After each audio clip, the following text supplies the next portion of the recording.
Selamat malam di Kelabang News. Warga Jalan Rawabuaya dihebohkan oleh penangkapan ibu penjual kerupuk kulit.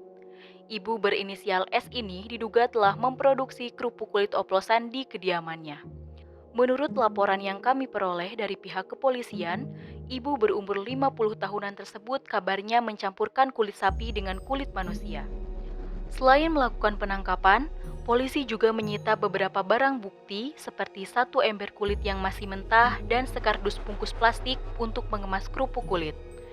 Sampai saat ini polisi masih terus melanjutkan penyidikan, termasuk mengorek keterangan tersangka terkait lokasi kuburan korban-korbannya.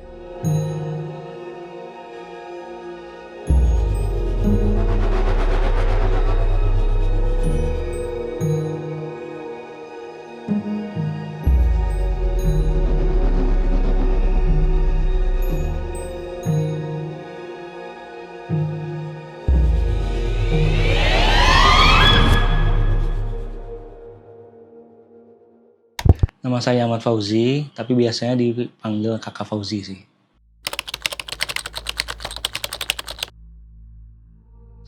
Nah, komik dulu, suka baca komik. Nah, dari situ terinspirasi buat bikin gambar gitu segala macam. Nah, akhirnya umur 5 tahun tuh saya gambarnya waktu itu masih kayak stickman gitu, Mas. Awalnya ya, di buku gitu. Nah, cuman setelah dari situ SMP mulai berubah tuh gaya gambarnya. Lebih ke pengaruhnya Slam Dunk yang Takehiko Inoue itu. Yes, yang ini Mas, betul. Dari situ saya udah mulai bisa gambar yang kayak misalkan badannya udah agak jadi gitu. Nah, setelah itu baru tahun 2000 sama om saya sih, almarhum Abdul Somad. Dia yang bikin saya tuh pengen ngegambar itu realis.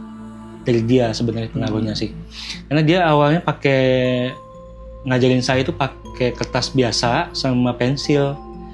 Diajarin tuh saya kayak bikin pensil tuh kayak ngalusinnya kayak gimana, kayak gitu Mas.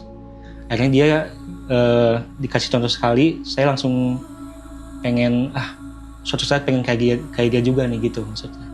Akhirnya lama-kelamaan bisa sih inovasi sendiri gitu.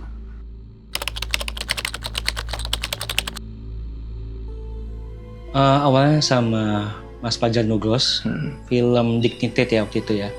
Bikin storyboard dulu, tapi kemudian dinotis sama Timo Cahyanto. Setelah itu kita saling hubungan gitu via WA, via WhatsApp. Akhirnya diminta datang ke PH-nya gitu buat mulai bikin gambar storyboard. Walaupun saya waktu itu sebenarnya belum bisa bikin storyboard ya, saya nggak paham tekniknya kayak gimana, tapi lama-kelamaan sih langsung diajarin gitu sama Timonya gitu, misalkan angle-nya kayak gimana, rasionya kayak apa, aspek rasionya gitu, diajarin seiring sampai selesai project filmnya. Setelah itu baru kita ikut semacam storyboard yang lain dari PH yang lain gitu Mas, setelah yang dari Timo ya gitu.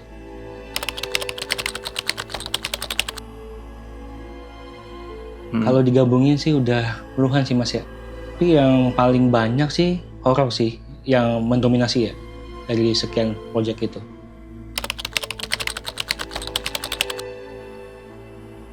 Yang Sebelum Iblis Menjemput Ayat 2 itu tempat pertama kali saya belajar buat gambar storyboard dan segala macam. Dari situ saya mulai, oh gini nih, buat film tuh berarti kayak gini bentukannya, nggak bisa ngasal. Kita harus mikirin angle-nya juga, harus ngikutin kemauan sutradara juga. Terus harus mikirin nih, gambar kita tuh bisa ngebantu kru lain untuk nanti kalau syuting itu berguna nggak buat krunya gitu. Itu yang saya pikirin waktu itu. Gitu. Jadi jadi storyboard itu sebenarnya untuk panduan buat kru nanti pas syutingnya gitu Mas.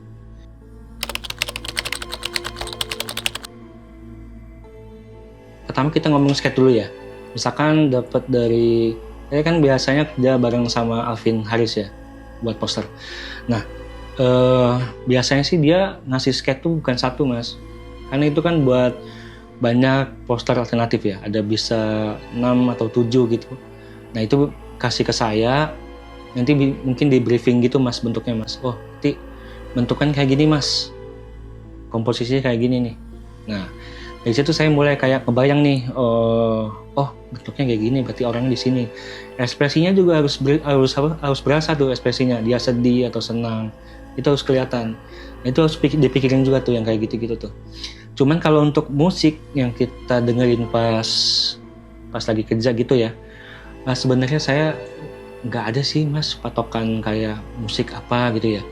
Bebas sih musiknya. Kadang-kadang nih kalau lagi ngerjain horor ya, misalkan poster film horor gitu, tapi saya denger musiknya lagu-lagu cinta gitu, nggak nyambung mas. Tapi nggak apa-apa, itu sebenarnya sih saya yang penting ada musiknya ada di telinga gitu buat kebantu. Kadang-kadang nggak pakai musik juga pernah kayak gitu, jadi ngegambar aja udah, tuh banyak suara anak, suara si saya gitu masuk segala macam, nggak apa-apa.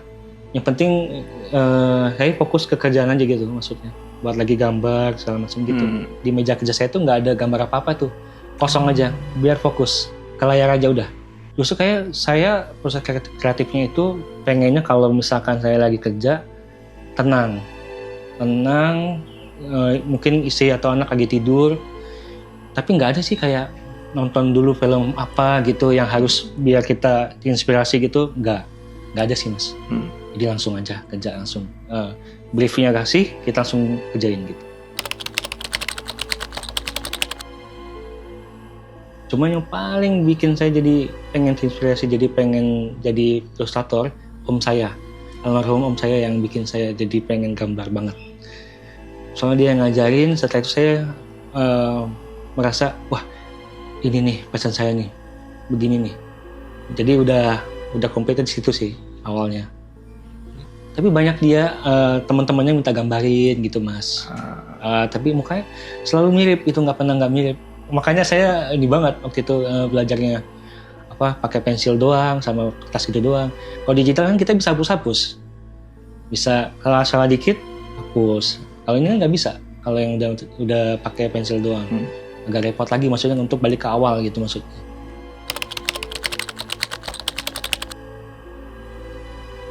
Kalau ilustrator horor ya Junji Ito sih.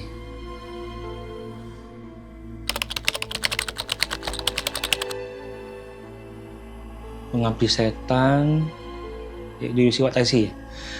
Impetigor yang pernah jahanam itu, Sisa Kubur, terakhir itu Sebelum Iblis Menjemput. Yang pertama ya, bukan yang kedua. Kalau luar ada? Pertama mungkin Malignant ya, The Malignant, Smile, Midsommar, Exorcist yang pertama kali ya, Exorcist pertama kali yang demen banget ya. Sama Conjuring.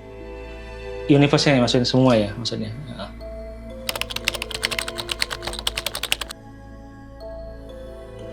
Enggak sih.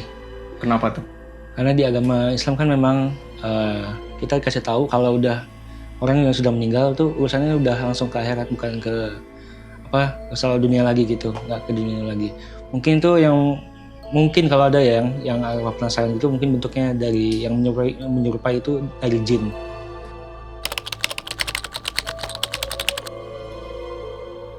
Wah begal mas, udah jelas. Kalau begal kan ya itu udah nyangkut nyawa saya segala macam kan, nyambungnya kan jauh mas, maksudnya bisa ke istri saya ya, kemana-mana jadinya. Setelah kalau saya nyawa saya langsung hilang, saya nggak bisa ngabar lagi, nggak bisa nyari duit lagi. Benar.